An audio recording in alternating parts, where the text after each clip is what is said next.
ಕುಮಾರಸ್ವಾಮಿ ಅವರು ಹೇಳ್ತಾರೆ ಮೊನ್ನೆ ನಮ್ಮ ಆಕ್ಟ್ರೆಸ್ ಮೇಲೆ ರೈಡ್ ಆದಾಗ ಅವ್ರದೆಲ್ಲ ಡೈಲಿ ದಿನಚರಿ ಅವ್ರದ್ದು ಅವ್ರಿಗೆ ಇರೋದೇ ಆ ಕೆಲಸ ಮಾಡಕ್ಕೆ ಅಂತ ಅವ್ರು ಇರೋದೇ ಐಟಿ ಇವರು ಇರೋದೇ ರೈಡ್ ಮಾಡ್ಲಿಕ್ಕೆ. ಕುಮಾರಸ್ವಾಮಿ ಅವರು ಹೇಳಿದ್ರು ಬಿಟ್ಬಿಟ್ಟು ಕಾಂಗ್ರೆಸ್ ಲೀಡ್ರು ದಳದ ಲೀಡ್ರು ಅಂತವ್ರೆ ಕಣ್ಣು ಕಾಣ್ಬೇಕು ಅವ್ರಿಗೆ, ಬೇರೆ ಕಣ್ಣು ಕಾಣಲ್ವ ಅವ್ರಿಗೆ, ಕಣ್ಣಿಲ್ವ ಅವ್ರಿಗೆ, ಪಕ್ಷಪಾತ ಮಾಡ್ತಾ ಇದಾರ ಅಂತವ್ರು ಹತ್ತು ಜನ ಬಿಜೆಪಿ ರೈಡ್ ಮಾಡಿ ತೋರಿಸ್ಲಿ. ಹೋಲಿ ರೆಡ್ಡಿ ಮನೆಗೆ ಹೋಲಿ, ಯಡಿಯೂರಪ್ಪನ ಮನೆಗೆ ಹೋಲಿ, ಅಶೋಕ್ ಮನೆಗೆ ಹೋಲಿ ಅಂತ 4 ಜನ ಮನೆಗೆ ಹೋಲಿ. ಅವತ್ತು ಒಳ್ಳೆ ಅವ್ರದ್ದು ಇದನ್ನ ಐಟಿ ರೈಡ್ನ ಅವ್ರ ಕಾನೂನು ರೀತಿಯಲ್ಲಿ ಆಕ್ಷನ್ ತಗೊಳ್ಳಿ. ಅದು ನಾವು ಒಪ್ಕೋತೀನಿ ಅವಾಗ. ಸರ್ ನಮಸ್ಕಾರ, ಕರ್ನಾಟಕ ಟಿವಿಗೆ ಸ್ವಾಗತ. ವಿಜಯನಗರದ ಸಾಗರ್ ಹೋಟೆಲ್ ಆಪೋಸಿಟ್ ಇರುವಂತಹ ಒಂದು ಪಾರ್ಕ್ ನಲ್ಲಿ ಇದ್ದೀವಿ. ಇಲ್ಲಿ ಸಾರ್ವಜನಿಕರಿದ್ದಾರೆ. ಈ ಕಡೆ ಮೋದಿ ಅವ್ರ ಪರವಾಗಿ ಮಾತಾಡ್ತೀನಿ ಅನ್ನೋರಿದ್ದಾರೆ, ಈ ಕಡೆ ರಾಹುಲ್ ಗಾಂಧಿ ಅವ್ರ ಪರವಾಗಿ ಮಾತಾಡ್ತೀನಿ ಇದ್ದಾರೆ. ಕಾರ್ಯಕ್ರಮದ ಉದ್ದೇಶ ಇಷ್ಟೇ, ಪ್ರಧಾನಿ ಯಾರಾಗಬೇಕು, ಯಾಕಾಗಬೇಕು, ರಾಹುಲ್ ಗಾಂಧಿ ಅವರಾಗಬೇಕಾ, ಮೋದಿ ಅವರಾಗಬೇಕಾ, ಎಲ್ಲ ಅಪ್ಡೇಟ್ಸ್ ಅನ್ನ ಕೊಡ್ತೀವಿ. Keep watch. ಸರ್ ನಮಸ್ಕಾರ. ನಮಸ್ಕಾರ ಸರ್, ಈಗ ಪ್ರಧಾನಿ ಯಾರಾಗಬೇಕು ಸರ್? ಪ್ರಧಾನಿ ನಮ್ಮ ನರೇಂದ್ರ ಮೋದಿ ಅವರಾಗಬೇಕು ಅಂತಿದ್ದೀವಿ. ನರೇಂದ್ರ ಮೋದಿ ಅವರೇ ಆಗಬೇಕು. ಯಾಕೆ ಅಂತ ನಮ್ಮ ಸ್ನೇಹಿತರು ಹೇಳ್ತಾರೆ. ಸರ್, ಅವರು ಒಂದು ನಮಗೆ ಈಗ ಆ್ಯಕ್ಚುಲಿ ಏನು ಯುವಕರಿದ್ದೀವಿ, ಅವ್ರಿಗೊಂದು ಆಶಾ ಕಿರಣ ಆಗಿದ್ದಾರೆ. ಮತ್ತು ದೇಶದ ಭದ್ರತೆಗೆ ಮತ್ತು ಏನೊಂದು ಒಳ್ಳೆ ಲೀಡರ್ನ ಹುಡುಕ್ತಾ ಇದ್ದೀವಿ ನಾವು ಲಾಸ್ಟ್ ಇಷ್ಟು ವರ್ಷದಿಂದ, ಆಲ್ಮೋಸ್ಟ್ 60 ಇಯರ್ಸಿಂದ. ಸೊ ಆ ಲೀಡರ್ ಈಗ ಸಿಕ್ಕಿದ್ದಾರೆ. 5 ಇಯರ್ಸಲ್ಲಿ ಏನು ಮಾಡಿದ್ದಾರೆ, ಅವ್ರು ಏನೇ ಆಶ್ವಾಸನೆ ಕೊಟ್ಟಿದ್ದಾರೆ ಅದಷ್ಟು ಎಲ್ಲ ಕಂಪ್ಲೀಟ್ ಮಾಡಿದ್ದಾರೆ. ಅವ್ರಿಗೆ ಇನ್ನೊಂದು ಸ್ವಲ್ಪ ಡ್ಯೂರೇಷನ್ ಇಷ್ಟು ಹೆಚ್ಚಾಗಿ ಟೈಮ್ ಕೊಟ್ಟರೆ ಸೊ ಇನ್ನೊಂದು ಸ್ವಲ್ಪ ಕೆಲಸಗಳಾಗುತ್ತೆ ಅನ್ನೋ ಒಂದು ನಂಬಿಕೆ. ಸೊ ಹಾಗೆ ಸರ್, ನೀವೇನು ಹೇಳ್ತೀರಾ ಸರ್? ಈಗ ಕಳೆದ ಸಾಲಿನಲ್ಲಿ ಏನು ಹೇಳಿದರು ಅವರು, ಉದ್ಯೋಗ ಸೃಷ್ಟಿ ಮಾಡ್ತೀನಿ ಅಂತ ಹೇಳಿದ್ರು. 2.5 ಕೋಟಿ ಜನಗಳಿಗೆ ಉದ್ಯೋಗ ಕೊಡ್ತೀನಿ ಅಂತ ಎಲ್ಲಿ ಕೊಟ್ಟಿದ್ದಾರೆ? ಎರಡನೇ ವಿಷಯಕ್ಕೆ ಮಾಡಿ ಡಿಮಾನಿಟೈಸೇಷನಿಂದ ಏನು ಉಪಯೋಗ ಆಗುತ್ತೆ? ಮತ್ತು ಅವರು ಸಹೋದ್ಯೋಗಿಗಳಿದ್ದಾರಲ್ಲ, ಏನು ಬಿ ಜೆ ಪಿ ರೇಡ್ನಲ್ಲಿ ಏನು ಅನಂತಕುಮಾರ್ ಹೆಗಡೆ ಅವರು ಇದ್ರಲ್ಲ, ಅವರು ಒಂದು ಬಾಯಿಗೆ ಬೀಗ ಹಾಕುವಂಥ ಪ್ರವೃತ್ತಿ ಏನಾದರೂ ಮಾಡಿದ್ರ? ಮತ್ತು ಸರ್ಜಿಕಲ್ ಸ್ಟ್ರೈಕು ಅಂತ ಹೇಳ್ತೀರಾ. ಇಲ್ಲಿ ಯುದ್ಧ ಮಾಡಿರೋದು ಸೈನಿಕರೇ ಹೊರತು ನರೇಂದ್ರ ಮೋದಿ ಅಲ್ಲ. ಇಲ್ಲಿ ಯಾವುದೇ ಇಂದಿರಾ ಗಾಂಧಿ ಇರ್ಬೋದು ಅಥವಾ ಹಿಂದೆ ಇದ್ದು ಯಾರ್ಯಾರು ಪ್ರಧಾನಮಂತ್ರಿಗಳು ಹೋಗಿ ಯಾರು ಇದು ಎಲ್ಲ ಮಾಡಿರೋದು ಸೈನಿಕರೇ. ಅದು ಒಬ್ಬರಿಗೆ ಕ್ರೆಡಿಟ್ ಹೋಗೋದಲ್ಲ. ಹಿಂದೆ ಇದ್ದವರು ಮಾಡಿದೆ ಎಷ್ಟು ಸರಿ ಪಾಕಿಸ್ತಾನ ಮೇಲೆ ಯುದ್ಧ ಮಾಡಿದೆಯೋ ಅಷ್ಟು ಸರಿ ಭಾರತಕ್ಕೆ ಜಯ ಸಿಕ್ಕಿದೆ ಹೊರತು ಇಲ್ಲಿ ಒಂದು ಪಕ್ಷಕ್ಕೆ ಸಿಗ್ತಿಲ್ಲ. ಆದರೆ ನಾನು ಹೇಳ್ತಾ ಇರೋದೇನು ಅಂದರೆ, ಮೋದಿನೇ ಆಗಬೇಕು ಅಂತ ಏನು ಇರಬೇಕಾದ್ರೆ ಕಳೆದ ಸಾಲಿನಲ್ಲಿ ನೀವು ಏನು ಅಚೀವ್ಮೆಂಟ್ ಮಾಡಿದ್ದೀರಾ ಅಂತ ಅದನ್ನು ಹೇಳಿ. ಬರೀ ಬುಕ್ ಮಾಡೋದು, ಮಾತಾಡೋದು, ಬ್ರೈನ್ ವಾಶ್ ಮಾಡೋ ಕೆಲಸ ಅಲ್ಲ. ಕೃತಿನಲ್ಲಿ ಯುವಕರಿಗೆ ಏನು ಉದ್ಯೋಗ ಕೊಟ್ಟಿದ್ದಾರೆ ಅಂತ ಅದನ್ನು ಪ್ರೂವ್ ಮಾಡಿ ತೋರಿಸ್ಲಿ. ಮೀಡಿಯಾದ ಇಷ್ಟು ವರ್ಷ ಆಗಿದೆ, ಯಾಕೆ ಪ್ರೆಸ್ ಮೀಟ್ ಮಾಡಲಿಲ್ಲ? ಮನ್ ಕಿ ಬಾತ್ ಮೊದಲು ಡೈರೆಕ್ಟ್ ಮೀಟ್ ಮಾಡ್ರಿ. ಏನಾಗಿದೆ, ಉದ್ಯೋಗ ಎಷ್ಟು ಜನಕ್ಕೆ ಉದ್ಯೋಗ ಸಿಕ್ಕಿದೆ, ಡಿಮಾನಿಟೈಸೇಷನ್ ಏನು ಉಪಯೋಗ ಆಗಿದೆ, ಮತ್ತೆ ಮಾಡಿದೆ. ಪ್ರತಿಯೊಂದಕ್ಕೂ ನಿಮ್ಮದು ಒಂದು ಮಾತಲ್ಲ, 2 ಸೈಡು ಕೇಳಬೇಕು. ಒಬ್ಬರು ಮಾತಾಡ್ಕೊಂಡು ನಿಂದೇ ತೀರ್ಮಾನ ಮಾಡ್ಕೊಂಡು ಶೈನ್ ಮಾಡೋದಲ್ಲ. ಇಲ್ಲಿ ನಾವು ಹೇಳ್ತಾ ಇರೋದು, ನೀವು ಮಾಡ್ತಾ ಇರೋ 5 ವರ್ಷದಲ್ಲಿ ನಿಮ್ಮ ಕೆಲಸ ತೃಪ್ತಿ ತಂದಿಲ್ಲ. ಆದರೆ ನೀವೇ ಮಾಡಿದೆ ಈ ಟೈಮ್ನಲ್ಲಿ ಸರ್ಜಿಕಲ್ ಸ್ಟ್ರೈಕು ಅಂತ ಹೇಳಿ ಅದನ್ನು ಒಂದೇ ಒಂದು ಪಕ್ಷಕ್ಕೆ ಸೀಮಿತ ಅಲ್ಲ. ನಾವು ಹೇಳ್ದು ಸೈನಿಕರ ಪರವಾಗಿ ಇರಬೇಕು. ಅವ್ರು ಮಾಡಿರೋದು ಒಳ್ಳೆ ಕೆಲಸ ಇದೆ. ಆದರೆ ಯಾಕೆ ರಾಹುಲ್ ಗಾಂಧಿಗೆ ಯಾಕೆ ಕೊಡಬಾರ್ದು? ಅದನ್ನು ನಮ್ಮ ಉದ್ದೇಶ ಹೇಳ್ತಿದ್ದೆ. ಯೂತ್ಸ್ ಇದ್ದಾರೆ, ಮಾಡಲಿ ಬಿಡ್ರಿ, ಏನಂತೆ. ಇಲ್ಲಿ ಮಾಡ್ತಾ ಇರೋದು ಒಬ್ಬ ವ್ಯಕ್ತಿ ಅಲ್ಲ, ಅವ್ರಿಗೂ ಅನುಭವ ಕಡಿಮೆ ಇದೆ. ಬಂದ್ರೆ ಅವ್ರಿಗೂ ಅನುಭವ ಸಿಗುತ್ತೆ, ಮಾಡ್ಬೋದಲ್ವಾ? ಸರ್, ಏನು ಹೇಳ್ತೀರಿ ಇದ್ರ ಬಗ್ಗೆ? ಡಿಮಾನಿಟೈಸೇಷನ್ ಬಗ್ಗೆ ಹೇಳಿದ್ರು ಅವರು, ಈ ಸರ್ಜಿಕಲ್ ಸ್ಟ್ರೈಕ್ ಬಗ್ಗೆ ಹೇಳಿದ್ರು, ಈಗ ಬೇಕಿತ್ತಂತ. ಸರ್, ಅದು ಆ್ಯಕ್ಚುಲಿ ಅವ್ರು ಹೇಳಿದ್ರು ಏನೋ ಈ ರಾಹುಲ್ ಗಾಂಧಿಗೆ ಒಂದು ಚಾನ್ಸ್ ಕೊಡ್ಬೋದು ಅಂತ. ಫಸ್ಟ್ ಏನಂದರೆ ರಾಹುಲ್ ಗಾಂಧಿಗೆ ಆ್ಯಕ್ಚುಲಿ ನಮ್ಮ ಮೆಚೂರ್ಡ್ನೆಸ್ಸೇ ಬಂದಿಲ್ಲ ಅವ್ರಿಗೆ. ಅವ್ರು ಫಸ್ಟ್ ಮೆಚೂರ್ಡ್ ಆಗಲಿ, ಸೊ ಆಮೇಲೆ ಬಂದರೆ ಬೇಕಾದ್ರೆ ನೋಡೋಣ ಸರ್. ಅವ್ರಿಗೆ ಯಾವುದೋ ಒಂದು ಸಾರ್ವಜನಿಕ ಸಭೆಯಲ್ಲಿ ಫಸ್ಟ್ ಅವರೊಂದು 5 ಮಿನಿಟ್ಸು ಏನು ಕಣ್ಣು ಆಡಿಸ್ದೆ ಇದಾಡಿಸ್ದೆ ಕರೆಕ್ಟಾಗಿ ಅವ್ರು ಫಸ್ಟ್ ನಿಂತ್ಕೊಳ್ಳಿ ಸರ್. ಆಮೇಲೆ ಅವ್ರದ್ದು ಮೆಚೂರ್ಡ್ನೆಸ್ ನೋಡ್ಬಿಟ್ಟು ಮೇಲೆ ಡಿಸೈಡ್ ಮಾಡೋಣ. ಅವ್ರು ಮತ್ತೆ ಹೇಳಿದ್ರು ಇದು ಸರ್ಜಿಕಲ್ ಸ್ಟ್ರೈಕ್ ಹೇಳಿದ್ರು, ಮತ್ತು ಆಮೇಲೆ ನಿರುದ್ಯೋಗ ಹೇಳಿದ್ರು, ಇದೆಲ್ಲ ಹೇಳಿದ್ರು. ಆ್ಯಕ್ಚುಲಿ ತುಂಬ ಉದ್ಯೋಗ ಏನು ಆಶ್ವಾಸನೆ ಕೊಟ್ಟಿದ್ರು, ತುಂಬ ಉದ್ಯೋಗಗಳು ಆಗಿದ್ದಾವೆ. ಈಗ ಏನು ಅವ್ರದ್ದು ಮುದ್ರಾ ಯೋಜನೆಯಿಂದನ ಎಷ್ಟೋ ಯುವಕರು ಬಂದ್ಬಿಟ್ಟು ಇವಾಗ ಮುಂದೆ ಬಂದ್ಬಿಟ್ಟು ಸ್ವಂತ ಉದ್ಯೋಗ ಮಾಡ್ತಿದ್ದಾರೆ. ಇಷ್ಟು ವರ್ಷ ಆ ಥರದ್ದು ಯಾವುದೇ ಯೋಜನೆ ಆಗಲಿ ಕಾಂಗ್ರೆಸ್ ಆಡಳಿತದಲ್ಲಿ ಇಷ್ಟು ವರ್ಷ ಇರಲಿಲ್ಲ. ಸೊ ಇದು ಸಾಕು. ಏನು ಯುವಕರು ಇವತ್ತು ಬಂದ್ಬಿಟ್ಟು ಅವ್ರ ಕಾಲ ಮೇಲೆ ಅವ್ರು ನಿಂತ್ಕೊಂಡು ಒಂದು ಸ್ಮಾಲ್ ಲೋನ್ ತೊಗೊಂಡು ಅವ್ರಿಗೆ ಏನು ಅನಿಸುತ್ತೆ ಅದನ್ನು ಮಾಡೋದು. ಮತ್ತು ಮೇಯ್ನಾಗಿ ಸ್ಕಿಲ್ ಡೆವಲಪ್ಮೆಂಟ್ ಅಂತ ಎಲ್ಲ ಒಳ್ಳೊಳ್ಳೆ ಪ್ರೋಗ್ರಾಮ್ ತಂದಿದ್ದಾರೆ. ಸೊ ಅವ್ರು ಯಾವುದೋ ಒಂದು ಇದಕ್ಕೆ ಏನೋ ಹೋಗ್ಬಿಟ್ಟು ಜಾಬ್ಗೆ ಇದು ಮಾಡಿದೆ.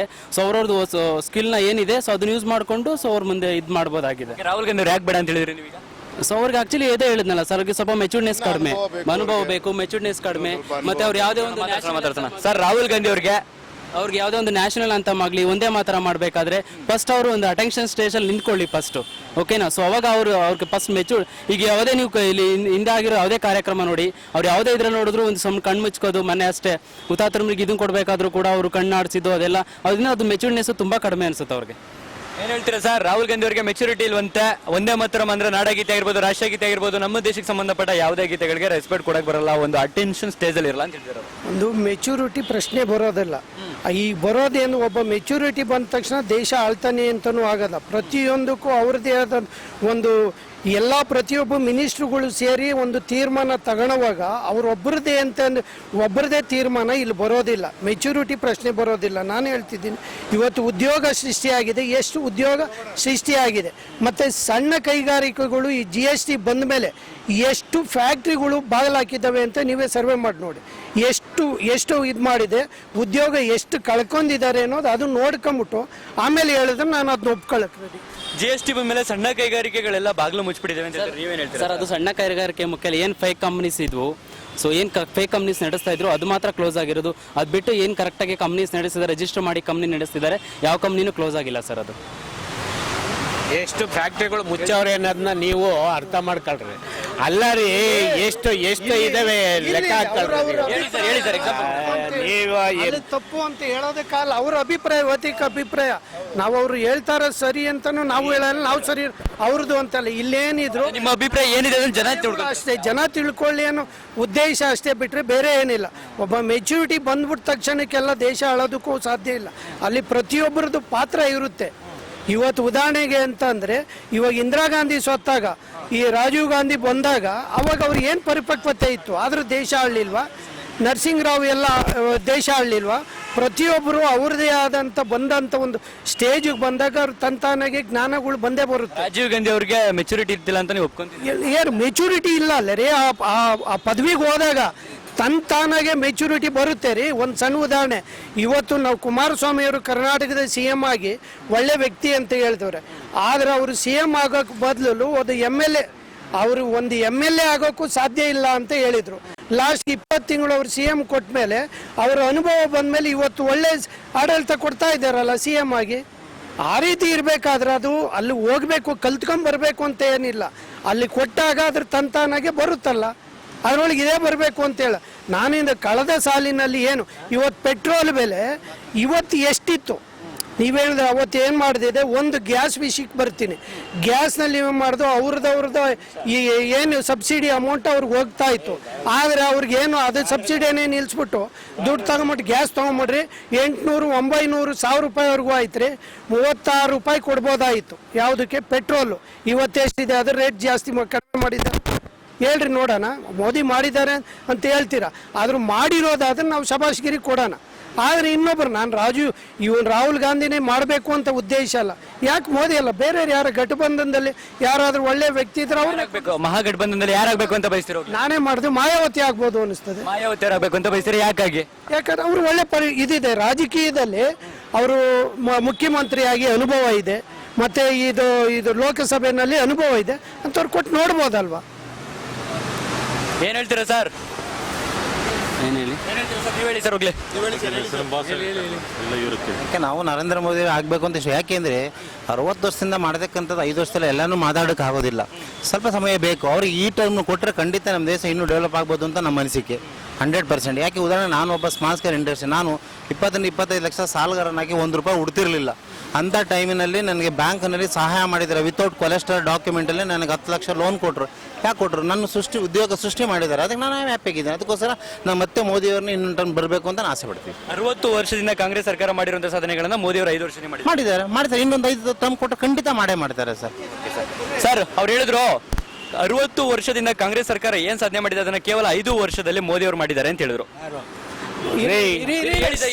ನೀವು ಮಾತಾಡಿ ಸರ್, ಕೊಡ್ತೀವಿ, ಚಾನ್ಸ್ ಕೊಡ್ತೀವಿ. ನಮ್ಗೆ ಹೇಳ್ತೀನಿ ಕೇಳಿ, 5 ವರ್ಷದಿಂದ ಅವನೇನ್ ಪ್ರಧಾನಿ ಆಗಿದ್ದೇನ್ರಿ? ಆಗಿದ್ ಅವನ್ಗೆ ಅನುಭವ ಇಲ್ವಾ? ಇವನ್ 3 ಸಾರಿ ಆಗಿದ್ದರು. ಒಂದೇ 5 ವರ್ಷಕ್ಕೆ ಇಷ್ಟು ಪೂರ್ತಿ ಎಲ್ಲ ಆಗಕ್ಕೆ ಸಾಧ್ಯ ಇದೆಯಾ? ಮೊದಲಿಂದ ಒಂದು ತೆಂಗಿನ ಮರ ಹಾಕ್ಬೇಕಾದ್ರು 5 ವರ್ಷ ಅದು ಗೊಬ್ಬರ ನೀರು ಎಲ್ಲ ಹಾಕಿ ಫಲ ಕೊಡೋ ಟೈಮ್ನಲ್ಲಿ ನೀರು ಹಾಕ್ಬಿಟ್ಟು ನಾನೇ ಗಿಡ ಬೆಳೆದ್ಬಿಟ್ಟೆ ಅಂತಾರಲ್ಲ. ಅವ್ರು ಹೇಳ್ತಿದ್ರೆ ಹೇಳಿ ಸರ್. ಈಗ ಅವರೇ ಹೇಳ್ತಿದ್ದಾರೆ ಒಂದು ತೆಂಗಿನ ಮರ ಬೇಗ ಬೆಳೆದ್ಬಿಟ್ಟು ಕಾಯಿ ಕೊಡಲ್ಲ ಅಂತಾನ. ಅದೇ ತರ ಇನ್ನೊಂದು ಟರ್ಮ್ ಕೊಡೋಣ, ಇನ್ನೂ ಒಳ್ಳೆ ಕೆಲಸ ಆಗುತ್ತೆ. ಈಗ ನೀವೇ ಹೇಳಿದ್ರಿ ಈಗ 5 ವರ್ಷಕ್ಕೆ ಎಲ್ಲ ಆಗ್ಬಿಡಲ್ಲ ಅಂತ, ಅದಕ್ಕೆ ಇನ್ನೊಂದು ಅವಕಾಶ ಕೊಡೋಣ. ಅವ್ರು ತೆಂಗಿನ ಮರ ನೆಟ್ಟಿದ್ದು ಅವ್ರು ಬೆಳೆಯುತ್ತೆ ಅಂತ ಹೇಳಿದ್ರು. ನಾನು ಅದಕ್ಕೆ ಹೇಳ್ತಾ ಇಲ್ಲ, ಅದಕ್ಕೆ ಹೇಳಿಲ್ಲ. ಬರೋಣ, ಹೇಳೋಣ. 60 ವರ್ಷದಲ್ಲಿ ಇಲ್ಲಿ ಗಂಟ ಏನೇ ಸಾಧ್ಯ ಮಾಡೋದು ಎಲ್ಲ ಕಾಂಗ್ರೆಸ್ ಮಾಡೋದು. ಬಿಜೆಪಿ ಅವ್ರು ಸೊನ್ನೆ ಶೂನ್ಯ. ಇಲ್ಲಿ ಗಂಟ ಏನ್ ಬಸ್ತಿದ್ದಲ್ಲ ಕಾಂಗ್ರೆಸ್ ಅವ್ರು ಕೊಟ್ರೆ ಕೊಡಿಯೇನೆ. ಮೀಡಿಯಾ ಬುಕ್ ಮಾಡ್ಕೊಂಡು ಪ್ರಚಾರ ಕೊಡೋದು. ಮೋದಿ ಅವರು 5 ವರ್ಷದಿಂದ ಮಾಡಿರೋದಲ್ಲ ಕಾಂಗ್ರೆಸ್ ಸರ್ಕಾರ ಮಾಡಿರೋದು ಅಂತ ಹೇಳ್ತಿದ್ದೀರಾ ನೀವು? ನಾವ್ ಹೇಳ್ತಿರೋ 60 ವರ್ಷದಲ್ಲಿ ಏನ್ ಸಾಧನೆ ಮಾಡಿದ್ರು ಕಾಂಗ್ರೆಸ್ ಅಲ್ಲ. ಇಲ್ಲಿ ಗಂಟ ಜನ ಏನ್ ಅನ್ಭವಿಸ್ತಾ ಇದ್ದಾರೋ ಅದೆಲ್ಲ ಕಾಂಗ್ರೆಸ್ ಅವ್ರಿಗೆ ಕೊಟ್ಟಿದ್ದು. ಮೋದಿದು ಏನು ಎಲ್ಲ ಕೊಡುಗೆ ಶೂನ್ಯ ಸೊನ್ನೆ. ಮಾಡ್ಬಿಟ್ಟು ಬೆಳೆದಿರೋದನ್ನ ಪಾಲಿಶ್ ಮಾಡ್ಬಿಟ್ಟು ನಾನು ಮಾಡಿದೆ ಅಂತ ಹೇಳೋದಲ್ಲ. ಮೊದ್ಲಿಂದ ಅವರು ಮಾಡಿರೋ ಅಂತ ಕೆಲ್ಸದ ಮೇಲೆನೆ ಇದು ಕೆಲಸ ಆಗಿರೋ, ಬರೀ ಒಬ್ಬರಿಂದ ಆಗಿರೋದಲ್ಲ. ಹಿಂದೆ ನಡೆದು ಬಂದ ದಾರಿನೂ ಅದ್ರಲ್ಲಿ ಒಳ್ಳೊಳ್ಳೆ ಕೆಲಸ ಇದೆ. ಅದನ್ನೆಲ್ಲ ಮಾಡ್ದೇನೆ ಬರೀ 5 ವರ್ಷಕ್ಕೆ ಮೋದಿ ಮಾಡ್ಬಿಟ್ರು ಅಂತಂದ್ರೆ ಅದ್ ನಾವೆಲ್ಲ ಒಪ್ಪಕ್ ಸಾಧ್ಯ ಇಲ್ಲ. ಜನ ಏನೇನ್ ಸವಲತ್ತುಗಳು ಅನುಭವಿಸಿದಾರೆ, ಏನೇನ್ ಕೊಡುಗೆಗಳು ಅನುಭವಿಸಿದಾರೆ ಅದೆಲ್ಲ ಮೋದಿ ಅವ್ರದಲ್ಲ ಕಾಂಗ್ರೆಸ್ ಅವ್ರದ್ದು ಅಂತ ಅವ್ರು ಹೇಳ್ತಿದಾರಣ್ಣ. ಸರ್ ಕಾಂಗ್ರೆಸ್ ಅವ್ರು ಆಕ್ಚುಲಿ ಇದುವರೆಗೆ ಏನೂ ಮಾಡಿಲ್ಲ. ಅವ್ರು ಮಾಡಿರೋದು ಬರೀ ಏನೋ ಹಗರಣ, ಮತ್ತು ಅವ್ರ ಮನೆ ಏನಿದ್ದಾರೆ ಅವ್ರ ಫ್ಯಾಮಿಲಿ ಮಾತ್ರ ಬಳಸ್ಕೊಂಡಿರೋದು. ಅದೇ ಥರ 2G ಸ್ಪೆಕ್ಟ್ರಮ್ ಆಗಿರಲಿ, ಅದು ಸ್ಕ್ಯಾಮ್ ಆಗಿರಲಿ, ಮತ್ತು ಆಮೇಲೆ ಕಲ್ಲಿದ್ದಲು ಸ್ಕ್ಯಾಮ್ ಆಗಿರಲಿ, ಮತ್ತು ಕಾಮನ್ವೆಲ್ತ್ ಸ್ಕ್ಯಾಮ್ ಆಗಿರಲಿ, ಬರೀ ಥರ ಸ್ಕ್ಯಾಮ್ಗಳನ್ನ ಮಾಡ್ಕೊಂಡು ಬಂದಿರೋದು 60 ಇಯರಿಂದ. ಯಾವುದೇ ಒಂದು ಏನೋ ಜನಗಳಿಗೆ ಪ್ರಯೋಜನ ಆಗೋ ಕೆಲಸ ಯಾವುದೂ ಮಾಡಿಲ್ಲ. ಮೋದಿ ಅವರು 5 ವರ್ಷದಲ್ಲಿ ಈ ಥರ ಯಾವುದೇ ಒಂದು ಸ್ಕ್ಯಾಮ್ ಇಲ್ಲ, ಯಾವುದೇ ಒಂದು ಭ್ರಷ್ಟಾಚಾರ ಇಲ್ಲ, ಯಾವುದೇ ಥರ ಏನೋ ಇದಾಗಿ ಮಾಡಿಲ್ಲ. ಅವರು ಎಲ್ಲ ಮಾಡಿರೋದೆಲ್ಲ ಜನಗಳಿಗೆ ಒಳ್ಳೇದಾಗ ಕೆಲಸನೇ ಮಾಡಿದ್ರು. ಅಣ್ಣ ಅವ್ರು ಹೇಳಿದ್ರೀಗ, ನೀವು ಹೇಳಿದ್ರೀಗ ಈ ಜನ ಈಗ ಏನ್ ಅನುಭವಿಸ್ತಿದ್ದಾರೆ ಸವಲತ್ತುಗಳಾಗಿರ್ಬೋದು ದೇಶದ. ಒಂದ್ ನಿಮಿಷ,